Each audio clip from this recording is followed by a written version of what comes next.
వసుదేవసుతం దేవం కంసచానూరమర్దనం దేవకీ పరమానందం కృష్ణం వందే జగద్గురు. వందే మాతరం. సనాతన వజ్రాకి స్వాగతం.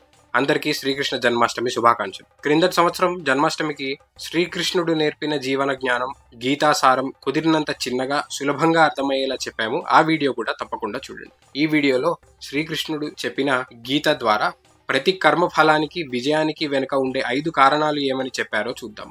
మొదటిది అధిష్టానం. ఎక్కడైతే ఒక కర్మ జరుగుతుందో ఆ చోటు అంటే మన శరీరం. రెండవది కర్త అంటే చేసేవాడు, ఇక్కడ జీవాత్మ. అది శరీరంలో ఉండి మన శరీరం, బుద్ధి ఇవన్నీ పనిచేసేలాగా చేస్తుంది.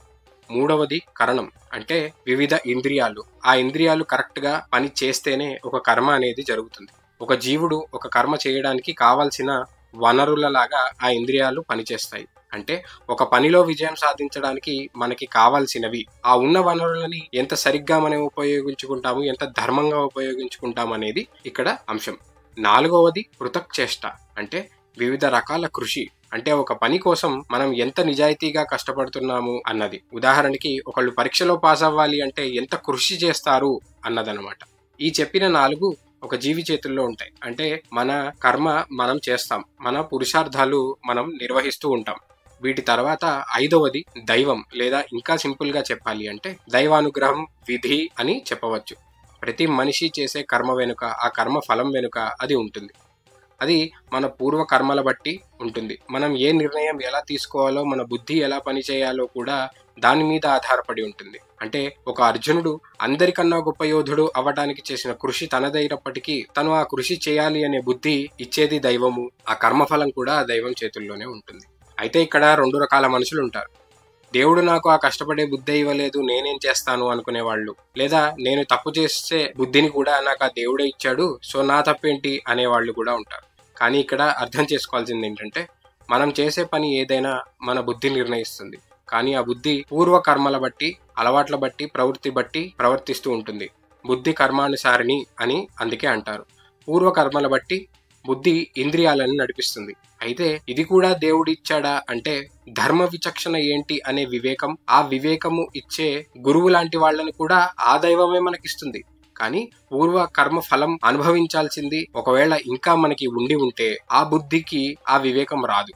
ఆ వివేకం వచ్చే సమయానికి ఆ కర్మఫలం అనుభవించడం అనేది అయిపోతుంది కూడా. అప్పుడు అదంతటదే ఆ వివేకం అనేది ఆ బుద్ధికి వస్తుంది. ఇది క్లిష్టమైన అంశం. అందుకే ధర్మ విచక్షణ అంటే ఏంటి, సత్వగుణం ఎలా పెంచుకోవాలి అనే దారిలో మన గురువులు మనల్ని ఎప్పుడు నడిపిస్తూనే ఉంటారు. అలా ఉంటే ఆ కర్మ ఫలానికి తగ్గ వివేకం వచ్చి బుద్ధి పనిచేస్తుంది. లేదు, ఎంత మంచి గురువు వచ్చినా పూర్వ కర్మల ఫలం ఇంకా అనుభవించాల్సింది ఉంటే అది అయ్యేదాకా ఆ వివేకం అనేది ఆ బుద్ధికి రాదు. ఇంకొంతమంది సగం బుర్రలు సగమే వాడి వితండవాదంగా కర్మ అంతా దేవుడే ఇస్తున్నాడు, కర్మ ఫలం అంతా దేవుడే ఇస్తున్నాడు అన్నప్పుడు ఒకడు ఒక నేరం చేస్తే అది వాడి కర్మ వల్లే అవుతుంది కదా, పూర్వజన్మల కర్మ వల్లే అవుతుంది కదా, వదిలేయచ్చు కదా అని వాగుతూ ఉంటారు. కానీ ఆ కర్మకి ఫలము, దాని పరిణామము అనుభవించాల్సింది కూడా ఆ వ్యక్తే. అది ఆ యుగ ధర్మం బట్టి, ఆ కాలానికి తగ్గ న్యాయాల బట్టి దాని శిక్ష పడాల్సిందే. అగ్నిని తెలిసి పట్టుకున్నా తెలియక పట్టుకున్నా కాలుతుంది, మరి అది కూడా కర్మఫలమే. ఇంకా విద్యార్థుల దగ్గరికి వస్తే ఈ అంశం వాళ్ళకి ఇంకా చాలా బాగా ఉంటుంది. నేనేం చేసినా ఫలితం నా చేతుల్లో లేదు కదా, ఎగ్జామ్ పాస్ అవ్వాలని రాసుంటేనే పాస్ అవుతాను, ఇంకా చదవడం ఎందుకు అని వదిలేస్తే మూర్ఖత్వం అవుతుంది.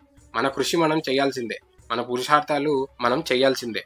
ముందు 4 కారణాలు పని చేస్తేనే ఆ దైవం అనే అంశము అంటే విధి మనకి సహాయపడుతుంది అన్నది గుర్తుపెట్టుకోవాలి.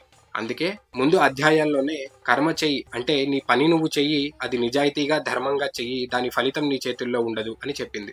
ఎలా అయితే మన బాధ్యతగా మనం సనాతన ధర్మంపై చేస్తున్న దుష్ట ప్రయత్నాలని వ్యతిరేకంగా పోరాడుతున్నామో, మన నిజమైన చరిత్ర అందరికీ తెలియాలి అని కృషి చేస్తున్నామో, దాని ఫలితం దైవాధీనం. కానీ మన బాధ్యత మనం నిర్వహించాల్సిందే.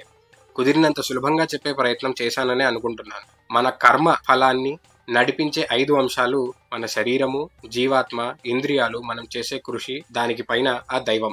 అదే దైవానుగ్రహం వల్ల మరింత మందిలో ధార్మిక చైతన్యం రావాలని కోరుకుంటూ మరోసారి అందరికీ జన్మాష్టమి శుభాకాంక్షలు. ఈ వీడియోతో పాటు క్రిందటి సంవత్సరం చేసిన వీడియో కూడా డిస్క్రిప్షన్ లో ఉంటుంది, వీడియో చివరిలో కూడా ఉంటుంది. అది కూడా మీ బంధుమిత్రులతో షేర్ చేయండి. ముఖ్యంగా యువతతో, విద్యార్థులతో షేర్ చేయండి. వీడియో నచ్చినట్టయితే జై శ్రీకృష్ణ అని కమెంట్ చేయండి.